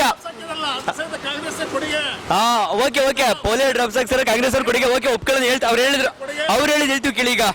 ಈಗ ಹೇಳಿದ್ರಲ್ಲ ನೀವು ಕಾಂಗ್ರೆಸ್ನವ್ರದ್ದು ಕೊಡುಗೆ ಆಗಿ ಅಂತ ಎಲ್ಲ ಈಗ ನಾನು ಅನುಭವಿಸ್ತಿರುವಂತ ಸವಲತ್ತುಗಳಾಗಿರ್ಬೋದು, ಏನ್ ಫೆಸಿಲಿಟೀಸ್ ಆಗಿರ್ಬೋದು, ಓಕೆ ಕಾಂಗ್ರೆಸ್ನವ್ರ ಕೊಡುಗೆ ನೀವು ಹೇಳಿದ್ರೆ ಅವ್ರು ಹೇಳ್ತಿದ್ದಾರೆ ಅಂತಂದ್ರೆ ಕಾಂಗ್ರೆಸ್ನವರು ಬರೀ ಭ್ರಷ್ಟಾಚಾರ ಹಗರಣದಲ್ಲೇ ಸಿಕ್ಕಾಕೊಂಡ್ರು ಹೊರತು 5 ವರ್ಷದಲ್ಲಿ ಮೋದಿಯವರು ಯಾವುದೇ ಹಗರಣದಲ್ಲಿ ಸಿಕ್ಕಾಕೊಂಡ್ರು. ನಾನು ಹೇಳ್ತೀನಿ ನೋಡ್ರಿ, ಒಂದು ಕಾಂಗ್ರೆಸ್ನಲ್ಲಿ ಏನಾಗಿತ್ತು ಅಂದ್ರೆ ಸಮ್ಮಿಶ್ರ ಸರ್ಕಾರ ಆಗಿತ್ತು, DMK ಇತ್ತು. ಅಣ್ಣ ಒಂದ್ ನಿಮಿಷ ಅಣ್ಣ, ನೀನು ಬಂದು ಹೊರಗಡೆ ಮಾತಾಡೋಣ. ಎರಡು ಕಡೆನೂ ಅವಾಯ್ಡ್ ಮಾಡಕ್ಕಾಗಲ್ಲ. ಹೇಳಿ ಸರ್. ಇಲ್ಲಿ ನೀವ್ ಹೇಳ್ತೀರಾ ಏನು ಅಂದ್ರೆ ಕಾಂಗ್ರೆಸ್ ಒಂದು ಮಾಡಿರ್ಲಿಲ್ಲ, ಅದರಲ್ಲಿ DMK ಒಂದು ಪಕ್ಷ ಅದರಲ್ಲಿ ಸೇರ್ಕೊಂಡಿತ್ತು. ಆ ಮುಳುಸೋರಿ ಮಾರನ್ನು, ಕನ್ನಿಮುನಿ ಇವರೆಲ್ಲ ಸೇರಿ ಅದರಿಂದ ಕಾಂಗ್ರೆಸ್ಗೆ ಒಂದು ಕೆಟ್ಟ ಹೆಸರು ಬಂತು. ಅದು ಮಾಡದೇ ಇದ್ರೆ ಇವತ್ತು ಯಾವುದು BJP ಬರ್ತಿರ್ಲಿಲ್ಲ. ಆದ್ರೆ ಅದು ಕಾಂಗ್ರೆಸ್ ಮೇಲೆ ಹಾಕಲ್ಲ. ಒಂದು ಸಮ್ಮಿಶ್ರ ಸರ್ಕಾರದಲ್ಲಿ ಒಂದು ಬೆಟ್ಟ ಎದ್ದು ಬಿಟ್ರೆ ಶರೀರಕ್ಕೆ ಅವತ್ತು ಆಗ ಮೈತ್ರಿ ಜೊತೆಲಿ ಇದ್ದಿದ್ದ ಕಾರಣ ಆಯ್ತು ಅಂತ ಹೇಳ್ತಾರೆ. ಈಗ ಮಹಾಗಠಬಂಧನದಲ್ಲಿ ಏನಾದ್ರು ಆದ್ರೆ ಎಷ್ಟೊಂದು ಜನ ನಾಯಕರು ಇರ್ತಾರೆ. ಏನು ಅಂದ್ರೆ ಗಠಬಂಧನ ಆಗೋದಲ್ಲ, ಇವಾಗ ಆಗಿರೋದು ಒಂದು ಸರಿ ಮಾಡಿರೋದನ್ನ ಮುಂದೆ ಒಂದು ಸರಿ ಏಟ್ ಬಿದ್ದಿರೋ ಮುಂದೆ ತಿದ್ಕೊಳಕ್ಕೂ ಅವಕಾಶ ಇರ್ತದಲ್ಲ. ತಿಳ್ಕೊಳಕ್ ಅವಕಾಶ ಇಲ್ಲ ಅಂತ ಹೇಗೆ ಹೇಳ್ತೀರಾ? ಕೊಡ್ಲೇ 5 ವರ್ಷ ದೇವೇಗೌಡರು ಪ್ರೈಮ್ ಮಿನಿಸ್ಟರ್ ಆಗಿದ್ರಲ್ಲ, ಅವಾಗೆಲ್ಲ ದೇವೇಗೌಡರು ಪ್ರಧಾನಮಂತ್ರಿ ಎಲ್ಲ ಪಕ್ಷ ಸೇರ್ಕೊಂಡು ಮಾಡಿದ್ದು. ಅವಾಗ ಒಂದೇ ಒಂದು ಹಗರಣ ಆಗಿಲ್ಲ. ದೇವೇಗೌಡರು 11 ತಿಂಗಳು ಪ್ರಧಾನಮಂತ್ರಿ ಆದಾಗ ಒಂದೇ ಒಂದು ಕಾಶ್ಮೀರ ಪಾಕಿಸ್ತಾನಕ್ಕೂ ಮತ್ತು ಭಾರತಕ್ಕೆ ಆ ಕಡೆ ಈ ಕಡೆ ಒಂದೇ ಒಂದು ಗುಂಡು ವಿನಿಮಯ ಆಗಿಲ್ಲ, ಪ್ರಚೋದಕರ ದಾಳಿ ನಡೆದಿಲ್ಲ. ದೇವೇಗೌಡರು ಚೀಫ್ ಮಿನಿಸ್ಟರ್ ಆಗಿದ್ದಾಗಲೂ ಇಡೀ ನಮ್ಮ ಕರ್ನಾಟಕದಲ್ಲಿ ಹಿಂದೂ ಮುಸ್ಲಿಂ ಗಲಾಟೆ ತಾಂಡವಾಡ್ತಾ ಇತ್ತು. ಅವ್ರು ಬಂದ್ಮೇಲೆ ಆ ಥರದ ಒಂದೇ ಒಂದು ನಿದರ್ಶನ ಇಲ್ಲ. ಯಾರು ಪ್ರಧಾನಿ ಬೇಕಂತ ಬಯಸ್ತೀರಾಗಾದ್ರೆ ನೀವು? ಬಿಡ್ರಿ, ದೇವೇಗೌಡರ ಪ್ರಧಾನ ಆಗ್ಲಿ. ಯಾಕಂದ್ರೆ 11 ತಿಂಗಳು ಅವ್ರ ಕೊಡುಗೆ ಬಹಳ ಇದೆ. ಒಂದೇ ಅವ್ರು ಇದ್ದಾಗ ಒಂದೇ ಒಂದ್ ನಿಮಿಷ ಅಣ್ಣ. ಈಗ ಮಹಾ ಸಮ್ಮಿಶ್ರ ಸರ್ಕಾರ ಇರೋದ್ರಿಂದ ದೇವೇಗೌಡರು CM ಆಗಿದ್ದಾಗ ಹುಬ್ಳಿಯಲ್ಲಿ ಹಿಂದೂ ಮುಸ್ಲಿಂ ಗಲಾಟೆ ಇದ್ದಾಗ ಎಷ್ಟೋ ವರ್ಷದಿಂದ ಅದನ್ನು ಸಾಲ್ವ್ ಆಗಿರಲಿಲ್ಲ. ದೇವೇಗೌಡರು ಬಂದ್ಬಿಟ್ಟು ಕೇವಲ 9 10 ಸಾಲ್ವ್ ಮಾಡಿದ್ರೆ ಇವತ್ತು ಹಿಂದೂ ಮುಸ್ಲಿಂಗಳು ಅಂತಂತ ತರ ಇದ್ದಾರೆ. ಇವತ್ತು ಅದೇ ತರ ಮುಂದೆ ಸಮ್ಮಿಶ್ರ ಸರ್ಕಾರ ಗಠಬಂಧನ ಬಂದಾಗ ಇನ್ನೂ ಒಳ್ಳೊಳ್ಳೆ ಕಾರ್ಯಕ್ರಮ ಕೊಡ್ತಾರೆ. ಅದರಿಂದ ದೇಶ ಸುಭದ್ರವಾಗಿರುತ್ತೆ. ಮೋದಿ ಸಾಹೇಬರು ಬಂದ್ಬಿಟ್ಟು ಶ್ರೀಮಾನ್ ಮೋದಿ ಸಾಹೇಬರು ಬಂದ್ಬಿಟ್ಟು ಅವ್ರು ಹೇಳಿರೋ ಸರ್ಕ್ಯುಲರ್ ಒಂದರ ಪಾಸ್ ಆಗಿದೆ ಚೆಕ್ ಮಾಡಿ. ಒಂದು ರಾಮನ್ನ ಕಟ್ತೀವಿ ಅಂದ್ರು, ಲೋಕ ಅದಾಲತ್ ಮಾಡ್ತೀವಿ ಅಂದ್ರು, ಬ್ಲಾಕ್ ಮನಿ ತತ್ತೀವಿ ಅಂದ್ರು. ಬ್ಲಾಕ್ ಮನಿ ಇರೋದಲ್ಲ ಸಮಯ, ಮಾತಾಡ್ಸೋಣ ಇರಿ ಸರ್, ನಿಮ್ಮನ್ನು ಬ್ಲಾಕ್ ಮನಿ ಸುಷ್ಪಾಂಕಲ್ ಬ್ಲಾಕ್ ಮನಿ ಇರೋದಲ್ಲ. ಆಲ್ಮೋಸ್ಟ್ ಯಾರ್ದು ಅವ್ರದ್ದು ಯಾಕೆ ತರ್ಲಿಲ್ಲ? ಎಲ್ಲ ಮೋದಿ ಸಪೋರ್ಟರು, BJP ಸಪೋರ್ಟರ್ದೇ ಇರೋದು ದುಡ್ಡಲ್ಲಿ. ಇವ್ರ ತಂದೆ ಹೇಳ್ಬಿಟ್ಟು ಜನಗಳಿಗೆ ಇದು ಮಾಡ್ತೀವಿ ಅಂದ್ಬಿಟ್ಟು 15 ಲಕ್ಷ ಹಾಕ್ತೀವಿ ಅಂದ್ರು. ಆ ಲೋಕ 5 ರೂಪಾಯಿ ಹಾಕಿದ್ರೆ ಅಕೌಂಟ್ಗೆ. ಆ ಲೋಕ ಅದಾಲತ್ ಜಾರಿ ತರಲಿಲ್ಲ. ಅವಾಗ ಅಣ್ಣಾ ಹಜಾರೆ 15 ದಿನ 20 ದಿನ ಉಪವಾಸ ಕೂತ್ರು. ಇವ್ರು ಬಂದ್ಮೇಲೆ ಎಲ್ಲಿ ಕೂತ್ರು ಉಪವಾಸ? ಒಂದಿನ ಕೂತಿಲ್ಲ, ಒಂದಿನ ನೆಮ್ಮದಿ ಹಾಕ್ಬಿಡ್ಲಿಲ್ಲ. ನಮ್ಮ ಮನಮೋಹನ್ ಸಿಂಗ್ ಸಾಹೇಬ್ರನ್ನ ಪ್ರೈಮಿ ಕಾಯ್ದಾಗ ಒಂದಿನ ಅವ್ರನ್ನ ಸರ್ಕಾರ ಮಾಡಕ್ ಬಿಡ್ಲಿಲ್ಲ. ಹೇಳಿ ಸರ್, ಈಗ ಹೇಳ್ತಿರಲ್ಲ ಜೋರ ಆಕ್ರೋಶ ಏನೋ ಹೊರ ಹಾಕ್ತೀರಿ, ಹೇಳಿ ಸರ್. ಮೋದಿಯವರು ಬರೀ BJP ಸುಳ್ಳು ಹೇಳ್ಕೊಂಡು ದೇಶನ ಆಳ್ತಾರೆ. ಬರೀ ಸುಳ್ಳವರು. 22 ವರ್ಷ ಆಯ್ತಲ್ಲ ಅಯೋಧ್ಯೆಯಲ್ಲಿ ಕಟ್ತೀವಿ ಅಂತ. ಅಯೋಧ್ಯೆಯಲ್ಲಿ ಹಿಂದೂ ಮುಸ್ಲಿಮು ರಾಮಾಯಣ ಆಡ್ತಾರೆ. ರಾಮ ಇವ್ರನ್ನ ಆಡ್ತಾರೆ, ಆ ಪಾತ್ರ ಮಾಡ್ತಾರೆ. ಇವತ್ತು ಕಟ್ಟಕ್ ಆಗಿಲ್ಲ. ನೀವು ಏನ್ ಮಾತಾಡ್ತೀರಿ? ಹಂಗಾರೆ ಏನ್ ನೀವು ಇದು ಮಾಡ್ತೀರಿ? ಬರೀ ಸುಳ್ಳು ಹೇಳ್ಕೊಂಡು ಕೋಮು ಗಲಭೆ ಮಾಡ್ಕೊಂಡು ತಮ್ಮ ಆಧಾರ್ ಕಾರ್ಡ್ 3,000 ಕೋಟಿ 4,000 ಕೋಟಿ ಆಧಾರ್ ಕಾರ್ಡ್ ತಿಂದ್ಬಿಟ್ರು ಅಂದ್ರು. ಈಗ ಆಧಾರ್ ಕಾರ್ಡ್ ಅವರೇ ಜಾರಿಗೆ ತಂದ್ರು. ಎಲ್ಲಿ ಏನಾಯ್ತು ಅವತ್ತು? ಪ್ರತಿಯೊಂದು ಬಾಟ್ನಲ್ಲೂ ತಕ್ ನೋಡಿ, ನೀವು ಇಷ್ಟಿ ತಕ್ ನೋಡಿ, ಪ್ರತಿಯೊಂದು ಬಾಟ್ನಲ್ಲಿ ಆಧಾರ್ ಕಾರ್ಡ್ ತಿಂದ್ಬಿಟ್ರು. ಎಲ್ಲಿ ತಿಂದಿದ್ದಾರೆ? ಆಧಾರ್ ಕಾರ್ಡ್ ಮುಖ್ಯ ಆಗಿದೆ ಇವಾಗ. ಮತ್ತೆ ರಾಮ ಮಂದಿರ ಕಟ್ತೀವಿ ಅಂದ್ಬಿಟ್ಟು ಸಣ್ಣವರೊಬ್ರು ಗೇಟ್ ಇಂದ ಹೊರಗಡೆ ಇದ್ರೆ ಒಳಗಡೆ ಬಂದಿದ್ದಾರೆ. ಹೇಳೋಣ ಏನು? 200 ರೂಪಾಯಿ ಕೊಟ್ಟು 400 ಚಾನಲ್ ನೋಡ್ತಾರೆ. ಫೋಟೋಗಿರಿ ಇಟ್ಕೊಂಡಿದ್ರೆ ಕ್ಯಾಮ್ರಾಗೂ ತೋರಿಸಿಲ್ಲ. 200 ರೂಪಾಯಿ ಕೊಟ್ಟರು 300 ಚಾನಲ್ ನೋಡ್ತಿದ್ರಲ್ಲ, ಈಗ 300 ರೂಪಾಯಿ ಕೊಟ್ಟರೆ 20 ಚಾನಲ್ ಸಿಗದೆ ಇರುವಾಗ ಮಾಡಿದ್ದೀನಿ. ನಾನು ನೋಡ್ಕೊಳ್ಳಿ. ಏನ್ ಸರ್ ಇದು ಎಕ್ಸ್ಪ್ಲೈನ್ ಮಾಡಿ ಸರ್. ಈಗ ಆವಾಗ ನಾನು 120 ರೂಪಾಯಿ 400 ಚಾನಲ್ ನೋಡ್ತಿದ್ದೆ. ಇವತ್ತು 330 ರೂಪಾಯಿ ಕೊಟ್ಟರೆ ಬರೀ 10 ಚಾನಲ್ ಬರ್ತಾರೆ. ಇದೆಲ್ಲ ಕಾರಣ ಮಾಡಿದ್ರೆ ಗೊತ್ತಾಗ್ತದೆ, ಹೇಳೋದು ಬೇಕಾಗಿಲ್ಲ. ಮಾಡಿದ್ರೆ ಗೊತ್ತಾಗುತ್ತೆ. ನಮ್ಮ ದೇಶದ ಮಾಯನ ಆಗ್ತಾರಲ್ಲ, ಅದಕ್ಕೆಲ್ಲ ಇವರೇ ಕಾರಣ. ಈ ಕಡೆ ಬಿಜೆಪಿ ಅವ್ರನ್ನ ಸ್ವಲ್ಪ ಹೇಳ್ಕೊಳ್ಳೋಣ ಕಡೆ ಸರ್. ಈಗ ಅಯೋಧ್ಯೆಯಲ್ಲಿ ರಾಮ ಮಂದಿರ ನಿರ್ಮಾಣ ಸಾರ್ವಜನಿಕ ಮೋಸ ಎಷ್ಟು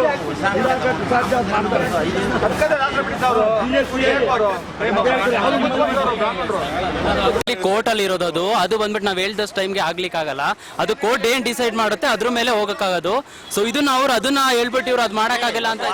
ನಿಮ್ಗೊಂದು ಕ್ವಶನ್ ಈಗ ಅವ್ರು ಹೇಳಿದ್ರು ಒಂದ್ ಏರಿಯಾ ಕಟ್ಟಕ್ಕೆ ಅದು ಮಾಡಕ್ಕೆ 5 ವರ್ಷ ಬೇಕು ಅಂತ. ರಾಮ ಮಂದಿರ ಎಷ್ಟು ಬೇಗ ಆಗ್ಬಿಡುತ್ತಾ? ಜೊತೆಗೆ ಕೋರ್ಟ್ ಅಲ್ಲಿ ಇದೆ ವಿಷಯ ಅಂತ ಹೇಳಿದ್ರು.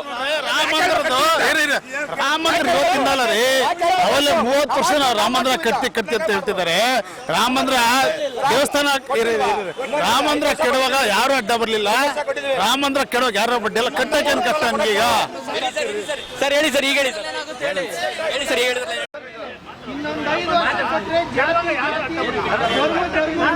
ಖಂಡಿತ ನೈಟ್ ಟೈಮ್ ಕೊಡಿ ಮಾಡ್ತೀವಿ ಅಂತ ಹೇಳ್ತಾ ಇದ್ದಾರೆ. ಟರ್ಮ್ ಕೊಡಿ ಮಾಡಿ. ಒಂದ್ ಸೆಕೆಂಡ್ ಸರ್, ಅವ್ರಿಗೆ 60 ವರ್ಷ ಟೈಮ್ ಕೊಟ್ವಿ.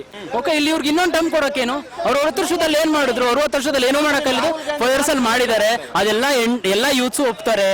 ಈಗ ನಿಮ್ಮ ಪ್ರಕಾರ ಮೋದಿ ಅವರು 5 ವರ್ಷದಲ್ಲಿ ಏನು ಮಾಡಿಲ್ಲ ಅಂತ ಅನ್ಕೋತೀರಾ? ಈಗ ನಾವು ಕಾಂಗ್ರೆಸ್ ಸರ್ಕಾರಕ್ಕೆ 60 ವರ್ಷ ಆಡಳಿತ ಕೊಟ್ಟಿದ್ರಲ್ಲ, ಇನ್ನೊಂದು 5 ವರ್ಷ ಕೊಡಿ ಇವ್ರಿಗೆ ಮಾಡ್ತಾರೆ ಮೋದಿ ಅವ್ರಿಗೆ ಅಂತ ಹೇಳ್ತಾರೆ. 5 ವರ್ಷದಲ್ಲಿ ಏನು ಮಾಡ್ಲಿಲ್ಲ. ಒಂದೇ ಒಂದು 50 ಸಲ ಸ್ವಿಸ್ ಬ್ಯಾಂಕ್ ಇಂತಾರೆ 60 ವರ್ಷದಲ್ಲಿ ಅವ್ರು ಏನು ಮಾಡಿಲ್ಲ ಅಂತ ಹೇಳ್ತಿದ್ದಾರೆ.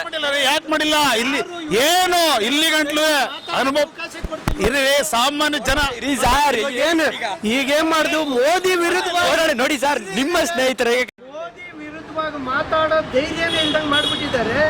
ಯಾಕೆಂದ್ರೆ ಇನ್ಕಮ್ ಟ್ಯಾಕ್ಸ್ ಮಾತಾಡೋರು ಬೇಕಾದಷ್ಟು ಜನ ಇದ್ದಾರೆ. ಆದ್ರೆ ಅವ್ರೇ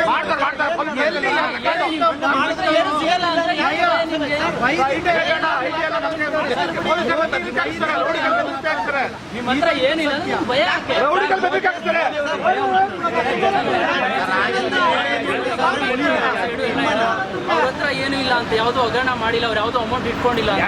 ಅವ್ರಿಗೆ ಭಯ